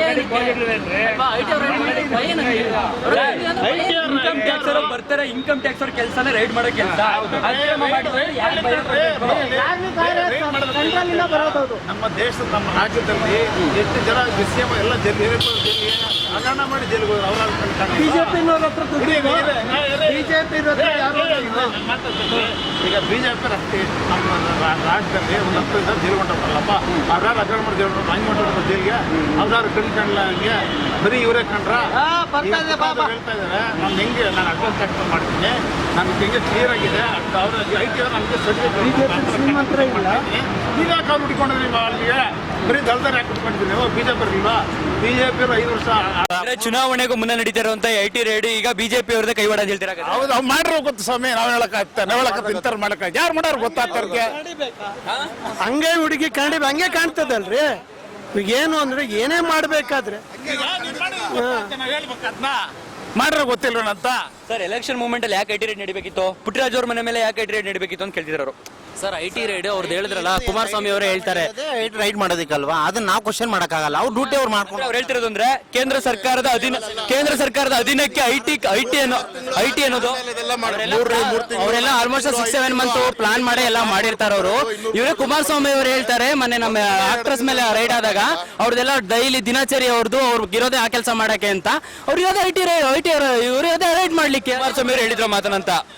ಅವ್ರು ನಮ್ಮ ಆಕ್ಟ್ರೆಸ್ ಮೇಲೆ ರೈಡ್ ಮಾಡಿದಾಗ ಹೇಳ್ತಾರೆ, ಐ ಟಿ ಅವರು ಅವ್ರು ಇರೋದಕ್ಕೆ ಅವ್ರದ್ದು ದಿನಚರಿ ಅವರು ಇರೋದಕ್ಕೆ ರೈಡ್ ಮಾಡಕ್ಕೆ ಈಗ ಅವ್ರೊಂದು ಪಾಯಿಂಟ್ ಹಾಕೋರು ಏನ್ ಗೊತ್ತಾ, ಫಿಲಂ ಆಕ್ಟರ್ಸ್ ಮನೆಗಳ ಮೇಲೆ ನಾನು ಕೊಡ್ತೀನಿ ಒಂದು ನಿಮಿಷ. ಫಿಲಂ ಆಕ್ಟರ್ಸ್ ಮನೆ ಮೇಲೆ ಐ ಟಿ ರೇಡ್ ಆಯ್ತು. ಅವಾಗ ಕುಮಾರಸ್ವಾಮಿ ಅವರು ಹೇಳಿದ್ರು ಐ ಟಿ ರೇಡ್ ಮಾಡೋ ಕೆಲಸ ಐ ಟಿ ಅವ್ರ ದಿನಚರಿನೇ ಐ ಟಿ ರೇಡ್ ಮಾಡುವಂಥದ್ದು ಅಂತ ಹೇಳಿದ್ರು. ಈಗ ಪ್ರೆಸೆಂಟ್ ಈಗ ಅವರ ಸಚಿವರು ಶಾಸಕರ ಮನೆ ಮೇಲೆ ನಡೆದಿದೆ, ಅದನ್ನು ಕೂಡ ದಿನಚರಿ ಅಂತಾನೆ ತಗೊಬೇಕಲ್ವಾ? ಐ ಟಿ ರೇಡ್ ಮಾಡಿದಾಗ ನಿಮ್ಮ ಅವರ ಪೂರ್ವಪರ ವಿಚಾರಿಸ್ತಾರೆ. ಒಬ್ಬ ಐ ಟಿ ರೇಡ್ ಬೇಕಾದ್ರೆ ಸುಮ್ಸನೆ ಮಾಡಲ್ಲ, ಅವ್ನು ಕಳ್ಳನೋ ಸುಳ್ಳನೋ ಮೋಸಗಾರನೋ ಅವ್ನು ಸಂಪತ್ತಿಟ್ಟೋ ಅಂತ ಹೇಳ್ಬೇಕಲ್ಲಪ್ಪ. ಇವ್ರು ಐ ಟಿ ಮಾಡಿದಾಗ ಇವ್ರ ಹತ್ರ ಒಂದೇ ಒಂದು ರೂಪಾಯಿ ಸಂಪತ್ತು ಸಿಕ್ಕಿಲ್ಲ. ಸಿಕ್ಕಿದ್ರೆ ನೀವು ಕಳ್ರ ಅಂತ ಹೇಳ್ಬೋದು. ಅಲ್ಲಪ್ಪ ಬೈ ಪ್ರಚಾರಕ್ಕೆ ನಿನ್ನೆ ನಡೆದಿರುವಂತ ದಾಳಿಲಿ ಏನು ಸಿಕ್ಕಿಲ್ಲ. ಹೇಳಿದ್ದು ಸಿಕ್ಕಿಲ್ಲ ಅಂದ್ಮೇಲೆ ಅಕ್ರಮ ಮಾಡಿಲ್ಲ ಅಂದ್ಮೇಲೆ ಯಾಕೆ ಯಾರಿದೆ ಇರೇ ಅಲ್ಲಿಗೆ ಕುಮ್ಮಕ್ಕಿದೆ, ಕೇಂದ್ರದ ಕುಮ್ಮಕ್ಕಿದೆ. ನೀನು ಕಳ್ಳ ಆಗಿದ್ದೆ ನೀನು ಅವರೆಲ್ಲರೂ ನಿಮ್ಮ ಪೂರ್ವಪರ ವಿಚಾರ ಮಾಡ್ತಾರಲ್ವಾ, ಮಾಡಿದಾಗ ನೀನು ಕಳ್ಳ ದುಡ್ಡು ಇಟ್ಟಿದ್ಯಾ? ಇವ್ರು 8 ಇಯರ್ಸ್ ಸುಮ್ಮನೆ ರೇಟ್ ಮಾಡ್ತಾರ? ನೇರ ದುಡ್ಡು ಇದೆಯಲ್ವ ಅಂದ್ಬಿಟ್ಟು ಅವ್ರ ದಿನಚರಿ ಅವರ ವ್ಯವಹಾರ ನೋಡ್ಕೊಂಡು ಮಾಡ್ತಾರಲ್ವಾ. ನೀವು ಮಾಡಿದ್ಮೇಲೆ ಅವ್ರ ಹತ್ರ ಸಿಕ್ಕಿಲ್ಲ ಅಂದ್ರೆ ಏನು ಕಾರಣ? ನೀವು ಉದ್ದೇಶಪೂರ್ವಕ ಮಾಡಿದ್ರಿ ಅಂತ ಕಾರಣ. ಕುಮಾರಸ್ವಾಮಿ ಅವರಿಗೆ ಮುಖ್ಯಮಂತ್ರಿಗಳಿಗೆ ಐ ಟಿ ರೇಡ್ ಆಗೋದು ಒಂದಿನ ಮುಂಚೆನೆ ಗೊತ್ತಿತ್ತು, ಮಾಧ್ಯಮಗಳಿಗೂ ಕೂಡ ಹೇಳ್ತಾರೆ. ಬಿಜೆಪಿ ಹೇಳೋರೆ, ಯಾರಿಗೆ ಹೇಳಿರ್ತಾರೆ ಅಂತ ಕುಮಾರಣ್ಣ ಹೇಳಿರ್ತಾರೆ. ಸರ್ ಈಗ ಐ ಟಿ ರೈಡರ್ಗೆ ಪಕ್ಷಪಾತವಾಗಿ ಐ ಟಿ ರೈಡ್ ಮಾಡಬೇಕು. ಬರೇ ಬಿಜೆಪಿ ಬಿಟ್ಬಿಟ್ಟು ಕಾಂಗ್ರೆಸ್ ದಳದ ಲೀಡ್ರು ಅಂತವ್ರೆ ಕಣ್ಣು ಕಾಣ್ಬೇಕು ಅವ್ರಿಗೆ, ಬೇರೆ ಕಣ್ಣು ಕಾಣಲ್ವ ಅವ್ರಿಗೆ? ಕಣ್ಣಿಲ್ವ ಅವ್ರಿಗೆ? ಪಕ್ಷಪಾತವಾಗಿ ಮಾಡ್ತಾ ಇದಾರ ಅಂತವ್ರ ಹತ್ತಿರ ಬಿಜೆಪಿ ರೈಡ್ ಮಾಡಿ ತೋರಿಸ್ಲಿ. ಹೋಲಿ ರೆಡ್ಡಿ ಮನೆಗೆ ಹೋಲಿ, ಯಡಿಯೂರಪ್ಪನ ಮನೆಗೆ ಹೋಲಿ, ಅಶೋಕ್ ಮನೆಗೆ ಹೋಲಿ, ಅಂತ 4 ಜನ ಮನೆಗೆ ಹೋಲಿ. ಅವಾಗ ಒಳ್ಳೆ ಅವ್ರದ್ದು ಇದನ್ನ ಐ ಟಿ ರೈಡ್ನ ಅವ್ರ ಕಾನೂನು ರೀತಿಯಲ್ಲಿ ಆಕ್ಷನ್ ತಗೊಳ್ಳಿ. ಅದು ನಾವು ಒಪ್ಕೋತೀನಿ. ಅವಾಗ ಸರ್ ಐ ಟಿ ರೇಡ್ ಆಗೋದು ಮುಂಚೆನೆ ಕುಮಾರಸ್ವಾಮಿ ಅವರು ಗೊತ್ತಿತ್ತು, ನಿಮಗೂ ಗೊತ್ತಿರ್ಬೋದು. ಅವ್ರ ಮಾಧ್ಯಮಗಳಿಗೆ ಹೇಳಿದ್ರು. ಈಗ ಅವ್ರು ಹೇಳಿದ್ರು ಯಾರು ಬಿಜೆಪಿ ಅವರೇ ಹೇಳಿರ್ತಾರೆ ಕುಮಾರಸ್ವಾಮಿ ಅವರಿಗೆ ಆಪ್ತರಾಗಿರುವಂತವ್ರು ಅಂತ ಹೇಳಿದ್ರು. ಏರ್ಪೋರ್ಟ್ ಅಲ್ಲಿ ಯಾರೋ ಹುಡುಗರುಗಳು ಚಾಲಕರು 200 ಗಾಡಿ ಬುಕ್ ಮಾಡಿದ್ರಲ್ಲ, 200 ಗಾಡಿ ಯಾವಾಗ ಬುಕ್ ಮಾಡಿದ್ರು ಇವರೆಲ್ಲ ರೈಡ್ ಮಾಡಕ್ ಬರಕ್ಕೆ, ಅವಾಗ ಅವ್ರ ಕಡೆಯಿಂದ ಇವ್ರಿಗೆ ಇನ್ಫಾರ್ಮೇಶನ್ ಬಂದಿದೆ. ಒಂದಿನ ಮುಂಚೆನೆ ಎಲ್ಲ ಇನ್ಫಾರ್ಮೇಶನ್ ಸಿಕ್ಬಿಟ್ಟಿದೆ. ಒಂದಿನಕ್ಕೆ ಇನ್ಫಾರ್ಮೇಶನ್ ಸಿಕ್ಕಿಲ್ಲ ಅಂದಿದ್ರೆ ಅರ್ಧ ಜನ ಎಲ್ಲ ದುಡ್ಡು ಇಸ್ಕೊಂಡು ಸಮೇತನ ಸಿಗಾಕೊಂಡ್ರು. ಅವರು ಎಲ್ಲ ದುಡ್ಡುಗಳನ್ನೆಲ್ಲ ಶಿಫ್ಟ್ ಮಾಡಿಸ್ಕೊಂಡು ರೆಡಿ ಮಾಡ್ಕೊಂಡ್ರು. ಒಂದಿನ ಮುಂಚೆನೆ ಇನ್ಫಾರ್ಮೇಶನ್ ಬಂದಾಗಿತ್ತು, ಗೊತ್ತಾಗಿಲ್ಲ ಅಂದ್ರೆ ಅವರು ಸಿಗಾಕೊಂಡ್ರು. ಏನ್ ಹೇಳ್ತೀರಾ ಸರ್? ಅದೇ ಅಲ್ವಾ ಸರ್ ಹೇಳೋದು, ಮೆಸೇಜ್ ಬಂದಿದೆ ಎಲ್ಲ ಇದಾಗಿಲ್ಲ ಅಂದ್ರೆ ಖಂಡಿತ ಸಿಕ್ಕಿ. ಅವ್ರು ಹೇಳಿದ್ರು ಅದನ್ನ. ಈಗ ಬಿಜೆಪಿ ಅವರೀಗ ಕೇಂದ್ರ ಸರ್ಕಾರದ ಅಧೀನಕ್ಕೆ ಐ ಟಿ ಒಳಪಡುತ್ತೆ, ಹಾಗಾಗಿ ದುರುಪಯೋಗ ಪಡಿಸ್ಕೊಂಡು ಎದುರಿಸೋದಕ್ಕೆ ಈ ರೀತಿ ಮಾಡ್ತಿದ್ದಾರೆ. ಖಂಡಿತ ಆ ಥರ ಏನಿಲ್ಲ ಸರ್. ಯಾಕೆಂದ್ರೆ ಪಬ್ಲಿಕ್ ಪ್ರಾಪರ್ಟಿ ಅವ್ರು ಏನು ಮಾಡ್ತಾ ಇಲ್ಲ, ಅದ್ರ ಬಗ್ಗೆ ಅದೆಲ್ಲ ಸುಳ್ಳು ಮಾಹಿತಿ. ಖಂಡಿತ ಹೇಳ್ತೀನಿ, ಐ ಟಿಗೂ ಪ್ರಧಾನಮಂತ್ರಿಗೆ ಯಾವುದೇ ಸಂಬಂಧ ಇಲ್ಲ. ಅವ್ರ ಡ್ಯೂಟಿ ಅವ್ರು ಮಾಡಲೇಬೇಕು ಅಲ್ವಾ? ಅದನ್ನು ಅವ್ರ ಮೇಲೆ ಗುರುತಿಸಿ ತಪ್ಪಿದೆ. ನಾನು ಅದು ಒಪ್ಕೊಳ್ಳೋದಿಲ್ಲ ಸರ್ ಖಂಡಿತ. ಈಗ ಆಪರೇಷನ್ ಕಮಲ ಅಂತ ಹೇಳಿ ನಮಗೂ ಇಷ್ಟು ವರ್ಷ ಆಗಿದೆ. ಈ ಆಪರೇಷನು ಇದು ನಮ್ಗೆ ಗೊತ್ತೇ ಇರಲಿಲ್ಲ. ಇವತ್ತು ಒಂದು 5 ವರ್ಷ ಸರ್ಕಾರ ಅದು ಸುಭದ್ರವಾಗಿ ಸರ್ಕಾರ ನಡೆಸ್ತಾ ಇದೆ ಅಂದರೆ ಆಪರೇಷನ್ ಕಮಲ ತಗೊಂಡೋಗಿ ಇವ್ರನ್ನೆಲ್ಲ ಕರ್ಕೊಂಡೋಗಿ ಅಷ್ಟು ಕೋಟಿಗಟ್ಟಲೆ ಅಂತಂತೂ ಹೋಟೆಲ್ನಾಗ ಇರಿಸ್ಕೊಂಡು ಅಗತ್ಯ ಏನಿತ್ತು? ನೀನು ಪಾರದರ್ಶತೆ ಆಡಳಿತ ನಡೆಸ್ತೀಯ ಅಂತ ಹೇಳ್ಬೇಕಾದ್ರೆ ಇಲ್ಲಿ ಆಪರೇಷನ್ ಕಮಲಾದವ್ರನ್ನ ಕರ್ಕೊಂಡೋಗಿ MLA ಕರ್ಕೊಂಡೋಗಿ ಮಹಾರಾಷ್ಟ್ರದಲ್ಲಿ ಅಂತಂತ ಹೋಟೆಲ್ನಲ್ಲಿ ಅವ್ರು ಸವಲತ್ತುಗಳು ಕುಂಡ್ರಿಸೋ ಅಗತ್ಯ ಇತ್ತು. ನೀನು ಪಾರದರ್ಶತೆಯಿಂದ ರಾಜಭಾರ ಮಾಡ್ತಿದ್ದಿ ಅಂದ್ರೆ ಇದನ್ನ ಯಾಕೆ ಕೇಳಲಿಲ್ಲ ನೀವು? ಅದು ಸರಿಯಾ? ಹೇಳ್ರಿ ನೋಡೋಣ. ಇದು ಬಿಡ್ರಿ. ಈಗ ನೀವು BJPನಲ್ಲಿ ಎಲ್ಲ ಕರೆಕ್ಟಾಗೇ ಇದೆ ಅಂತ ಹೇಳಿದ್ರೆ ನೀವು ಇದು ಮಾಡಬೇಕಾದ್ರೆ ಈ ರೀತಿ ಮಾಡಬೇಡ. ಜನ ಯಾರಿಗೆ ಬೆಂಬಲ ಕೊಟ್ಟಿರ್ತಾರೋ ಅವ್ರು ಕೊಟ್ಟು ಸರ್ಕಾರ ರಚನೆ ಆಯ್ತದೆ. ಅವರು ಮಾಡೋ ಒಂದು ತೊಂದರೆಗಳ್ನ ನ್ಯೂನ್ಯತೆಗಳ್ನ ಪ್ರಜೆಗಳಿಗೆ ತೋರಿಸಿ ನಿಮ್ಮನ್ನು ಈ ಸರ್ಕಾರ ಬದಲಾವಣೆ ಮಾಡೋಕ್ಕೆ ಕೇಳಿ. ಅದನ್ನು ಬಿಟ್ಬಿಟ್ಟು ಅವ್ರನ್ನ ಕರ್ಕೊಂಡಾಗ ಆಪರೇಷನ್ ಕಮಲ ಮಾಡಿ ಇವರಪ್ಪನ ಹೆಸರು ತೆಗೆದಾಕಿ ಅವರಪ್ಪನ ಸೇರಿಸಿ ಮಾಡೋ ಅಗತ್ಯ ಏನಿತ್ತು? ಅವ್ರಿಗೆ ಎಷ್ಟೆಷ್ಟು ಕೋಟಿ ಕೊಡ್ತೀನಿ ಅಂತ ಹೇಳಿ ಕರ್ಕೊಂಡೋಗಿದ್ರು ಅನ್ನೋದು ಎಲ್ರಿಗೂ ಗೊತ್ತೇ ಇದೆ. ಇದು ಮಾಡಿರೋ ಸರಿನಾ? ಏನ್ ಹೇಳ್ತೀರಾ ಸರ್? ಆಪರೇಷನ್ ಕಮಲ ಮಾಡೋಕೆ ಎಲ್ಲ ದುಡ್ಡಲ್ಲಿಂದ ಬಂತು, ಅವ್ರ ಮನೆ ರೈಡ್ ನಡೀಲಿಲ್ಲ, ಇದು ಸರಿನಾ ಅಂತಿದ್ದಾರೆ ಸರ್. ಆಪರೇಷನ್ ಕಮಲ ಏನಿಲ್ಲ, ಅವರು ಸ್ವಾಯತ್ತವಾಗಿ ನಮಗೆ ಇದು ಇಷ್ಟ ಇದ್ದೇ ಪಕ್ಷಕ್ಕೆ ಬಂದಿರೋದು. ನಾವೇನು ಆಪರೇಷನ್ ಏನು ಮಾಡಿಲ್ಲ, ಎಲ್ಲೋ ಆಪರೇಷನ್ ಮಾಡಿಲ್ಲ. ಅವರೇ ಇಷ್ಟೇನು ಬಂದಿರೋದು ಹುಟ್ಟಿಸ್ಕೊಂಡಿರೋದು ಆಪರೇಷನ್. ಕುಮಾರಸ್ವಾಮಿ ಅವರು 20 ಮ್ಯಾಚ್ ಫಿಕ್ಸ್ ಮಾಡ್ರಲ್ಲ, ಅವರೇ ಸ್ಟಾರ್ಟ್ ಮಾಡಿದ್ದು. ಇಲ್ಲಿಂದ ಅಲ್ಲೋಗಿ ಅಲ್ಲಿಂದ ಇಲ್ಲೋಗಿ ಸ್ಟಾರ್ಟ್ ಮಾಡಿದ್ದೆ. ಇಲ್ಲಿಂದ ಆಪರೇಷನ್ ಸ್ಟಾರ್ಟ್ ಆಗಿದೆ ಇವರಿಂದ ಅಂತ ಹೇಳಿದ್ದಾರೆ. ಇಲ್ಲಿಂದ ಅಲ್ಲಿಗೆ ಇದನ್ ಮಾಡಿದ್ರು, ಇವ್ರು ಇಲ್ಲಿಂದ ಇದನ್ ಮಾಡಿದ್ರು ಅಂತ ಹೇಳಿದ್ರು. ತಿಂಗಳು ಅವರು ಕುಮಾರಸ್ವಾಮಿ 20 ತಿಂಗಳು ಇದು ಅವರು ಮೋಸ ಮಾಡಿದ್ಕೇನೆ ಇವತ್ತು ಒಂದು BJP ಸೌತ್ನಲ್ಲಿ ಉದಯ ಆಗಕ್ಕೆ ಅವಕಾಶ ಆಯಿತು. ಅವರು ಕುಮಾರಸ್ವಾಮಿ ಗಾನಕ ಅದೊಂದು ತಪ್ಪು ಮಾಡದೆ ಹೋಗಿದ್ರು. ಇವತ್ತು ನಮ್ಮ ಕರ್ನಾಟಕದಲ್ಲಿ BJP ಹೆಸರು ಇರ್ತಿರ್ಲಿಲ್ಲ. ಆದ್ರೆ ಅದು ಒಂದರಿಂದ ಒಂದು ಒಳ್ಳೆ ಹೆಸರು ಮಾಡೋ ಅವಕಾಶ ಇತ್ತು. ಯಾವ CM ಕೂಡ ಇದುವರೆಗೂ ಜೈಲಿಗೆ ಹೋಗಿರ್ಲಿಲ್ಲ. ಆದರೆ BJP ಸರ್ಕಾರದಲ್ಲೇ ಆ ಕೆಲಸ ಆಗಿತ್ತು. ಮತ್ತು ಈ ಆಪರೇಷನ್ ಕಮಲ ಬಿಟ್ಬಿಡಿ, ಯಾವುದೇ ಪಕ್ಷ ಇರಲಿ ಒಂದು ಒಳ್ಳೆ ಕೆಲಸ ಮಾಡಿದ್ರೆ ಜನಗಳು ಗ್ಯಾರಂಟಿ, BJP ಆಗಲಿ ಕಾಂಗ್ರೆಸ್ ಆಗಲಿ JDS ಆಗಲಿ ಯಾರು ಒಳ್ಳೆ ಕೆಲಸ ಮಾಡ್ತಾರೋ ಅವ್ರಿಗೆ ಜನ ಬೆಂಬಲ ಇದ್ದೇ ಇರ್ತದೆ. ಆದ್ರೆ ಮಾಡುವಂಥ ಕೆಲಸನೂ ಒಂದು ಶ್ರದ್ಧೆಯಿಂದ ಒಳ್ಳೆ ನಾಡಿನ ಜನತೆಗೆ ಅನುಕೂಲ ಆಗುವಂಥ ಸರ್ಕಾರ ರಚನೆ ಮಾಡಲಿ ಅನ್ನೋ ಒಂದು ಉದ್ದೇಶ ಅಷ್ಟೇ. Okay sir. ರಾಜ್ಯಕ್ಕೆ ಬಿಜೆಪಿ ಏನು ಕೊಡೋದು? ಕಾವೇರಿ ವಿಚಾರದಲ್ಲಿ ಅವರು ತಮಿಳುನಾಡಿಗೆ ಬೆಂಬಲ ಕೊಡ್ತಾರೆ, ಮಹಾದೇವ್ ವಿಚಾರದಲ್ಲಿ ಗೋವಾ ಬೆಂಬಲ ಕೊಡ್ತಾರೆ, ಬೆಳಗಾಂ ಗಡಿ ರಾಷ್ಟ್ರ ವಿಚಾರದಲ್ಲಿ ಮಹಾರಾಷ್ಟ್ರಕ್ಕೆ ಸಪೋರ್ಟ್ ಮಾಡ್ತಾರೆ. ನಮ್ಗೇನು ಮಾಡಿರೋರು ಇಲ್ಲಿ ಬಂದ್ಮೇಲೆ ನಮ್ಮ 18 ಜನ ಓವರ್ ಆಲ್ ನಿಮ್ಮೆಲ್ಲರ ಅಭಿಪ್ರಾಯ ಏನು ಸರ್? 18 ಜನ ನಮ್ಮ ಓವರ್ ಅಭಿಪ್ರಾಯ ದೇವೇಗೌಡರ ಸಲ ಪ್ರಧಾನ ಆಗಲಿ. ದೇವೇಗೌಡರು ಪ್ರಧಾನ ಬೇಕು. ದೇವೇಗೌಡರು ಪ್ರಧಾನಮಂತ್ರಿ ಆಗಬೇಕು. ಇಲ್ಲಿ ಎಲ್ಲ ಒಂದು ನಮ್ಮ ದೇಶದಲ್ಲಿ ಮಿಲಿಟರಿ ಆಗ್ಬೋದು, ಸೈನಿಕರಿಗಾಗಲಿ ನೆಮ್ಮದಿ ಆಗಿರ್ತಾರೆ. ಈ ಬಿಜೆಪಿ ಮಹಾಗಠಬಂಧನದಿಂದ ದೇವೇಗೌಡರು ಮತ್ತೊಬ್ಬ ಪ್ರಧಾನಮಂತ್ರಿಗಳು ಆಗಬೇಕು. ನಮ್ಮ ಅಭಿಪ್ರಾಯ ನಮ್ದು ಅದೇನೆ, ದೇವೇಗೌಡರ ಪ್ರಧಾನಮಂತ್ರಿ ಆಗಬೇಕು.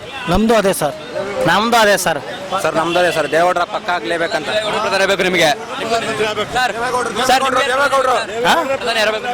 ದೇವೇಗೌಡರು ಮಹಾಗಠಬಂಧನದಿಂದ ದೇವೇಗೌಡರು ಮತ್ತೊಬ್ಬ ಪ್ರಧಾನಮಂತ್ರಿಗಳು ಆಗಬೇಕು. ನಮ್ಮ ಅಭಿಪ್ರಾಯ ನಮ್ದು ಅದೇನೆ, ದೇವೇಗೌಡರ ಪ್ರಧಾನಮಂತ್ರಿ ಆಗಬೇಕು. ನಮ್ದು ಅದೇ ಸರ್, ನಮ್ದು ಅದೇ ಸರ್. ಸರ್ ನಮ್ದು ಅದೇ ಸರ್, ದೇವೇಗೌಡರ ಪಕ್ಕ ಆಗ್ಲೇಬೇಕಂತ. ದೇವೇಗೌಡರು ಪ್ರಧಾನ ಬೇಕು ನಿಮಗೆ ದೇವೇಗೌಡರು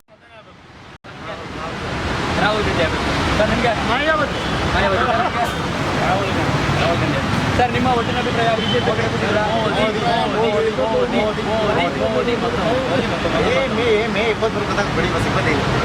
ಎಸ್ ವೀಕ್ಷಕರು ಅವ್ರು ಹೇಳಿದ್ರು ಈಗ ಮೇ 23 ತಗೋತೆ ಬಿಡಿ ಅಂತ.